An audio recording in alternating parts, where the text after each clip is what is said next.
Hello everyone. अब हम बात करेंगे मैट्रिसेस की। As you know what exactly is a matrix. It is a set of m into n numbers arranged in a rectangular array। तो matrix कुछ ऐसा दिखता है जो कि हमने पहले भी आई डू होप देखा हुआ होगा। कैपिटल लेटर से हम जनरली रिप्रेजेंट करते हैं मैट्रिक्स को, और we may represent small A I J general element है।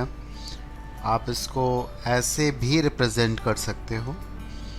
This is how you can represent. But एक और जो जनरल नोटेशन है हमारा, वो इस तरह से भी मैट्रिक्स का रिप्रेजेंटेशन हो सकता है। तो कोई भी मैट्रिक्स क्या है? एक मैट्रिक्स जो है वो एक रेक्टेंगुलर फॉर्म में अरेंजमेंट है डिजिट्स का, नंबर्स का, अल्फ़ाबेट्स का, किसी भी डेटा का, जिसमें कि first row, first column, first row, second column, इस तरह से हमारे पास फर्स्ट रो के एलिमेंट्स आ जाएंगे। This is A1n। Again second row and the last row हमारी ये आ रही है, and the last element is definitely mn. So this is a matrix of order आप जानते हो, ये मैट्रिक्स है, ऑर्डर इसका है m into n। Got it? तो m क्या है? नंबर ऑफ रोज हैं, m are number of rows and n are number of column. तो अगर हम ये कह दें सिंपली, एक छोटा सा एग्जाम्पल सिर्फ, कि एक मैट्रिक्स के अंदर अगर हम कहें 12 एलिमेंट्स हैं, तो कितने तरह से हम लोग मैट्रिक्स क्रिएट कर सकते हैं? तो 12 एलिमेंट्स का मतलब हुआ कि total m into n element होते हैं, आप जान पा रहे हो। तो 1 इंटू 12 ऑर्डर का हो सकता है, 2 इंटू 6 का हो सकता है, देन 3 इंटू 4 का हो सकता है, लाइकवाइज 4 इंटू 3 का हो सकता है, 6 इंटू 2 का हो सकता है, एंड 12 इंटू 1 का हो सकता है। तो ये पॉसिबिलिटीज़ हैं, 6 पॉसिबिलिटीज़ हैं, 6 तरीके से हम किसी मैट्रिक्स को बना सकते हैं। खैर, तो बहुत छोटी सी बात हुई, आगे चलते हैं। सबसे पहले देखते हैं कि कुछ बेसिक बातें। एक होता है प्रिंसिपल डायगोनल। प्रिंसिपल डायगोनल किसको कहते हैं? प्रिंसिपल डायगोनल हम लोग कहते हैं इन एलिमेंट्स को जिसमें कि i और j बराबर होता है, ये प्रिंसिपल डायगोनल के एलिमेंट्स होते हैं। Got it? तो प्रिंसिपल डायगोनल के एलिमेंट्स कौन कौन से होंगे? A11, A22, A33 and so on. ये प्रिंसिपल डायगोनल के एलिमेंट होते हैं। ठीक है, ये ध्यान रखेंगे हम लोग। आगे देखते हैं। इसके बाद हम लोग देखेंगे टाइप ऑफ मैट्रिसेस, और फिर हम क्वेश्चंस पे आएंगे। सो टाइप ऑफ मैट्रिसेस में सबसे पहले हम लोग देखते हैं पहला type, that is the row matrix. तो रो मैट्रिक्स में क्या होगा? रो मैट्रिक्स में हमारा क्या होगा देखते हैं। So in this case we have m equal to 1, that means number of rows एक होंगी, और कॉलम कोई भी नंबर हो सकता है, any natural number. So it will look like this, जैसे 2, 1, 3 एंड सो ऑन। हम कितने भी कॉलम्स बना सकते हैं, ऐसे मैट्रिक्स को हम लोग रो मैट्रिक्स बोलते हैं। Similarly we have column matrix. So in the case of column matrix में क्या होगा? कॉलम मैट्रिक्स में डेफिनेटली कॉलम एक होगा। सो m belongs to a natural number and n is equal to 1. So for the column matrix will actually look like this, having only one column। ठीक है, और इस तरह से कुछ कॉलम एलिमेंट हमें कॉलम मैट्रिक्स दिखेगा। Right, coming to the next one. Now next is a square matrix. यही सबसे अहम है, और इसी के ऊपर सारे बाकी टाइप हमारे बेस्ड हैं। वैसे ये सारे रेक्टेंगुलर हैं। जब नंबर ऑफ कॉलम और रो बराबर ना हो जाएं तो ये सारे हमारे कौन से मैट्रिक्स हो जाएंगे, रेक्टेंगुलर। तो स्क्वायर मैट्रिक्स में क्या हो जाएगा, स्क्वायर मैट्रिक्स में डेफिनेटली नंबर ऑफ रोज और कॉलम बराबर हो जाएंगे, that means m will be equal to n। तो ये हो जाएगा स्क्वायर मैट्रिक्स। और ऐसे मैट्रिक्स में आप एक प्रिंसिपल डायगोनल भी देख पाएंगे, ठीक है। तो ये हो गया एक square matrix of order 3। This is a square matrix of order 3। Got it. हमारे सिलेबस में ऑर्डर 3 तक है, 4 भी हम जा सकते हैं, 2 का भी हो सकता है। तो ये एग्जाम्पल है स्क्वायर मैट्रिक्स का। अब इसी के ऊपर बाकी टाइप हमारे बेस्ड हो जाते हैं, देखते हैं कौन से हैं वो। तो इसमें सबसे पहले हमारे पास आ रहा है अपर ट्रायंगुलर मैट्रिक्स। तो अपर ट्रायंगुलर मैट्रिक्स में क्या होगा देखते हैं। अपर ट्रायंगुलर मैट्रिक्स में आपको बताया था कि डायगोनल क्या होता है, आपको मैंने बताया था कि डायगोनल क्या होता है। तो अपर ट्रायंगुलर मैट्रिक्स में क्या होता है कि डायगोनल के नीचे वाले A11, A22, A33 definitely diagonal है, तो इसके नीचे वाले सारे एलिमेंट्स का ज़ीरो होना ज़रूरी है। ऊपर वाले हो भी सकते हैं, नहीं भी हो सकते हैं, जैसे ये 1 है, ये -1 है, ये 0 है। तो ऊपर वाले हो भी सकते हैं या नहीं भी हो सकते हैं, कोई दिक्कत नहीं है। तो हम इसको इस तरह से भी लिख सकते हैं कि Aij is equal to 0 whenever for every I greater than j. For every I greater than j, this is equal to 0. Similarly, we have upper triangular matrix. So in the case of upper, then we have lower triangular matrix. Lower triangular matrix में क्या होगा, just the reverse of this one will happen. So next we have is a lower triangular matrix. Lower triangular matrix में क्या होगा अब आप समझ ही चुके होंगे। In this case we will have all the elements which are above the diagonal, जो कि डायगोनल के ऊपर होंगे वो सारे ज़ीरो होंगे। सो let us see this one. ये तीनों आप देख पाएंगे, दीज 3 आर 0। बाकी ज़ीरो हो भी सकते हैं, नहीं भी हो सकते हैं, वो कोई दिक्कत नहीं है, ठीक है। ये हमारे पास है lower triangular matrix. That means we may write Aij is equal to 0 for every I lesser than j. For every I lesser than j, this will happen. Then the next is, what is next? Next is a diagonal matrix. तो diagonal matrix में क्या होगा, diagonal matrix में all the elements will be 0 but for diagonal they may or they may not be 0. That means the diagonal matrix को हम इस तरह से लिखेंगे d1 d2 d3 as a symbol में लिख रहा हूँ इसके ऊपर, यानी कि ये अपर ट्रायंगुलर मैट्रिक्स भी होगा और लोअर ट्रायंगुलर मैट्रिक्स भी होगा। Got it. So every element Aij will be equal to 0 for every I less than j और every I greater than j। तो ये ज़ीरो होना ज़रूरी है डायगोनल मैट्रिक्स में।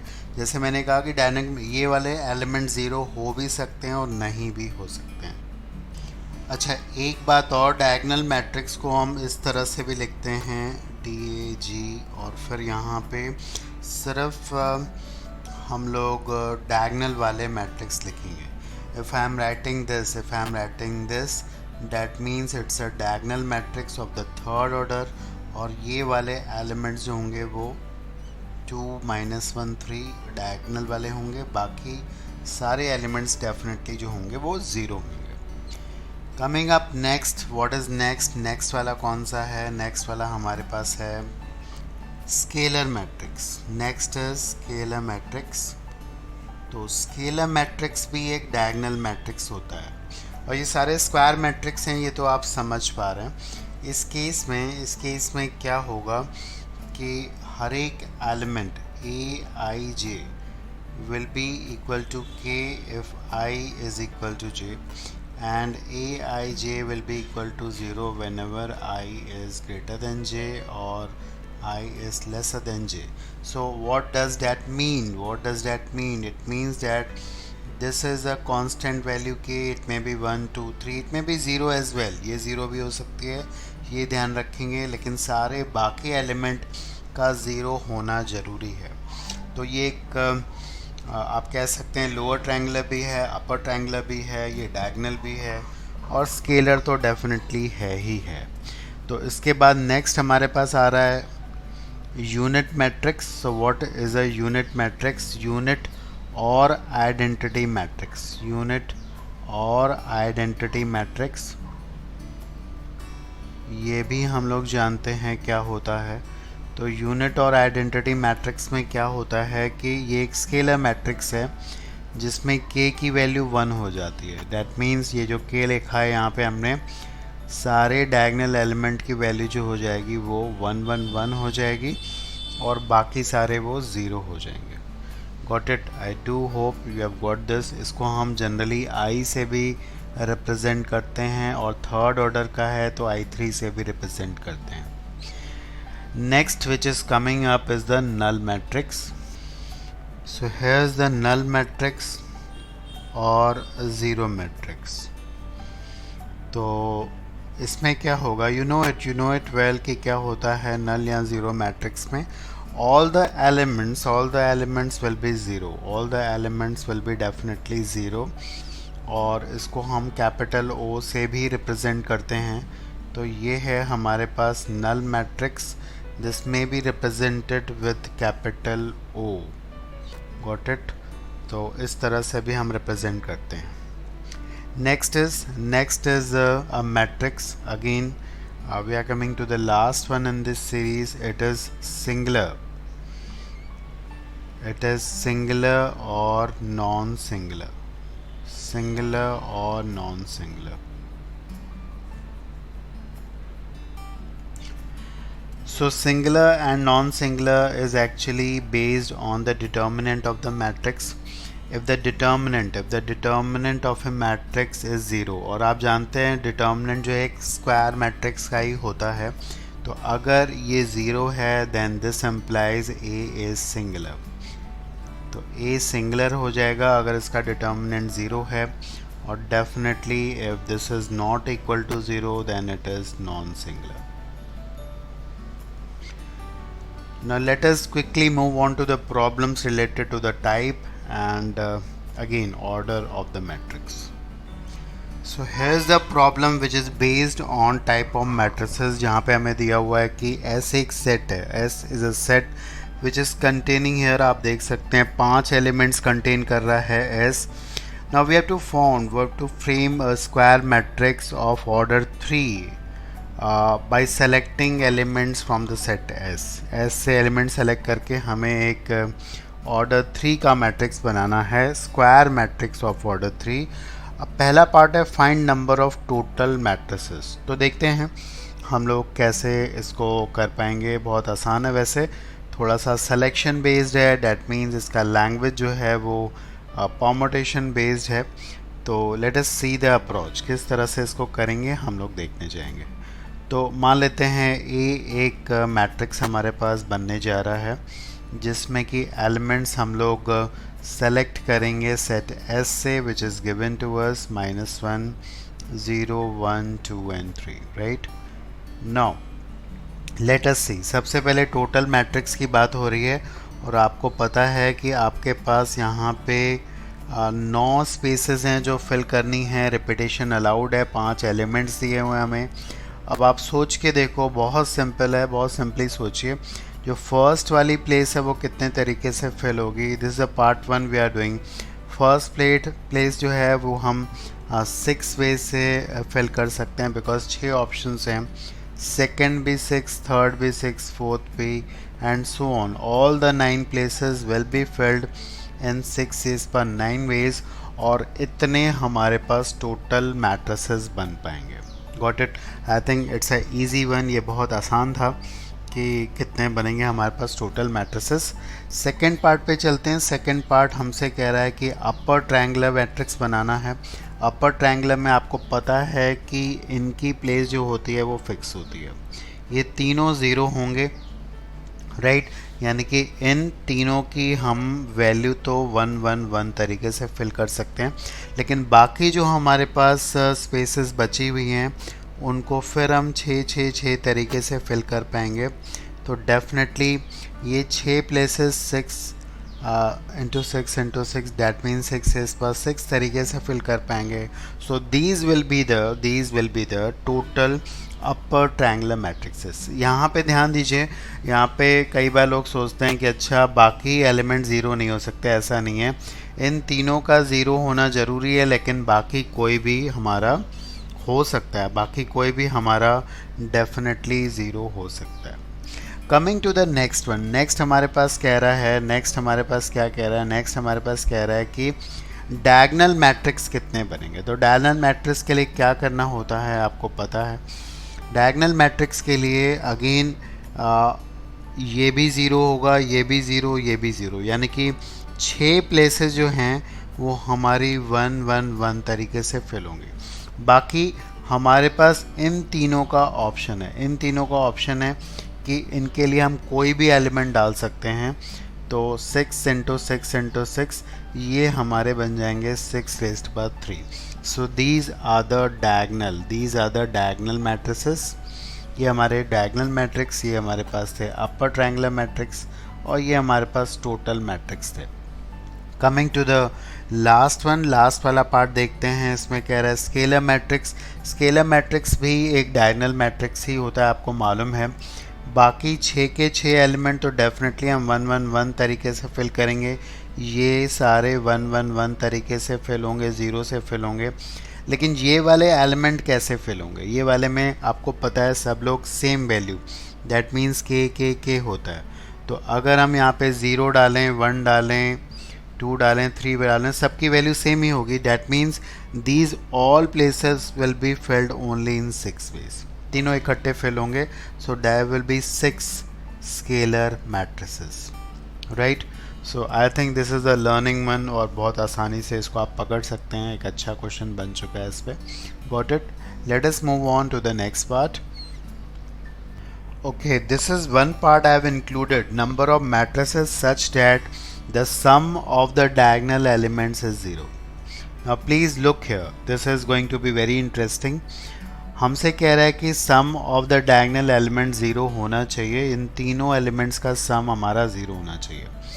So we won't be having any trouble in filling rest of them तो आराम से हम फिल कर सकते हैं। बट कंडीशन हमारी डायगोनल एलिमेंट्स पे लगी हुई है, और हमारे पास ऑप्शन कौन कौन से हैं। हमारे पास ऑप्शंस हैं -1 0 1 2 and 3। Now just understand some 0 कब कब बन सकता है। देखिए, एक सेट हमारे पास हो सकता है फिल करने का, कौन सा हो सकता है, एक सेट हो सकता है -1 0 एंड 1। अगर हम इन तीनों की वैल्यू -1 0 एंड 1 रखते हैं तो डेफिनेटली सम जो हो जाएगा वो 0 हो जाएगा। इसी तरह से हमारे पास ऑप्शन है बच्चों -1 एंड 2, तब भी सम 0 हो जाएगा। और उसके अलावा भी क्या कोई हमारे पास ऑप्शन है? Yes, we do have one more option, that is 0 0 0, right. तो ये 3 ऑप्शंस जो हैं हमारे पास हैं, बट एक्चुअली 3 नहीं है। प्लीज़ ध्यान दीजिए, ये 3 एलिमेंट यहाँ पे आ रहे हैं, -1 0 1, सम 0 हो रहा है, लेकिन ये तीनों अपनी पोजीशन को इंटरचेंज कर सकते हैं। तो फैक्टोरियल 3 वे से इसको हम फिल कर सकते हैं। Got it. इन तीनों को भी हम फिल कर सकते हैं फैक्टोरियल 3 बाई फैक्टोरियल 2 वे से, और इसको तो हम एक ही तरीके से फिल कर सकते हैं। So definitely from here we can say that the diagonal can be filled in, this is 6, this is 3 plus 1, that is 10 ways। तो diagonal जो है वो 10 तरीके से फिल होगा, बाकी हर एक एलिमेंट हमारा 6 ways से फिल हो सकता है। So the total number of matrices will be definitely 10 into 6 raised to the power 6। So definitely a good one. You have to form the cases कि क्या क्या केसेस बनेंगे, और यहाँ पे देखना ज़रूर होगा कि कोई भी केस हमारा छूट न जाए। ना here is one more question, और ये क्वेश्चन जेई में पहले आया हुआ है। यहाँ पे लिखा हुआ है क्या, ज़रा पढ़ते हैं। Omega be a cube root of unity, जहाँ पे S is a set of all non-singular is a keyword here. Non-singular को हम अंडरलाइन कर लेते हैं. Matrices of this form where ABC are either omega or omega square. तो ABC omega या omega square हैं. अब कह रहे हैं number of distinct matrices in S. That means language समझिए, ऐसे एक सेट है इन सारे मैट्रिसेस का जो कि नॉन सिंगुलर हैं, जहाँ पे ए बी सी ओमेगा या ओमेगा स्क्वायर है. तो एस में ये सारे मैट्रिसेस हैं. कह रहा है कि कितने मैट्रिसेस एस में ऐसे हैं जो कि नॉन सिंगुलर हैं और इस फॉर्म के हैं. तो देखते हैं non singular. So let us look at the solution here. आप समझ चुके होंगे, आप ट्राई कर सकते हैं. I am giving you a hint. Non singular का मतलब होता है कि determinant not equal to zero. So let A be this matrix. ये हमारा मैट्रिक्स ए है जो कि हमें दिया हुआ है और इसका डिटर्मिनेंट ए है. अगर ये ज़ीरो नहीं होगा तो ये नॉन सिंगुलर होगा. तो I think you can try it, because determinant निकालना और उसको नॉन ज़ीरो देखना ये बहुत आसान सा काम है. और अगर आप ट्राई कर चुके हैं तो इसका सॉल्यूशन देख सकते हैं. If you find out the determinant है, अगर आप डिटर्मिनेंट निकालेंगे, ओपन करेंगे, तो कंप्लीट वैल्यू कुछ ऐसी आ जाएगी. उसको आप जो भी फॉर्म में देख पा रहे हैं उसको आप समेटेंगे तो कुछ ऐसा आएगा.